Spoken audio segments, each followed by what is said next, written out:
Size difference. Now here's the first real battle between the two, Tkachuk and Doughty. Doughty gives him a bigger slash, and then I don't think there's necessarily a personal rivalry between anybody in the league. It's more of, I think our team gets excited when we get to play their team. They've been a good team, the past decade or whatever. So it's always a good test, and we've got some good players over there. So it's always a very tough game against them. I basically have individual rivalries with someone on every team.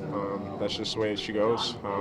You got to pick someone on that team that gets you up for the game. If I come into a barn and don't feel like I have a rivalry with the team or have a rivalry with any players, like say we go into Florida or something, I'm not the same player. So I need to kind of have that to get myself going, and I think a lot of other players around the league are the same.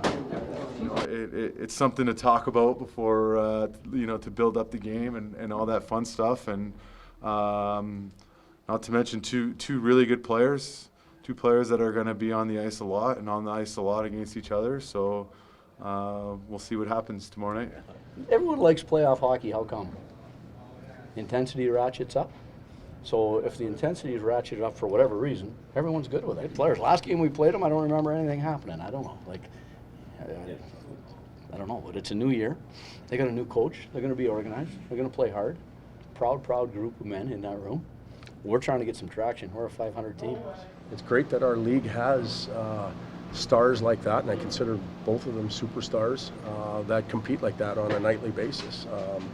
Why come to the rink and just watch a blah night when you can get two really talented players playing as hard as they can against each other? And I know that Billy would probably love to have Doughty on his team, and of course we'd like to have Tkachuk on our team, and usually that's a signal that both players are appreciated around the league and in each other's locker room. Well, I think we both know who the better player is, so if he wants to compliment me first, then I'll give him one back.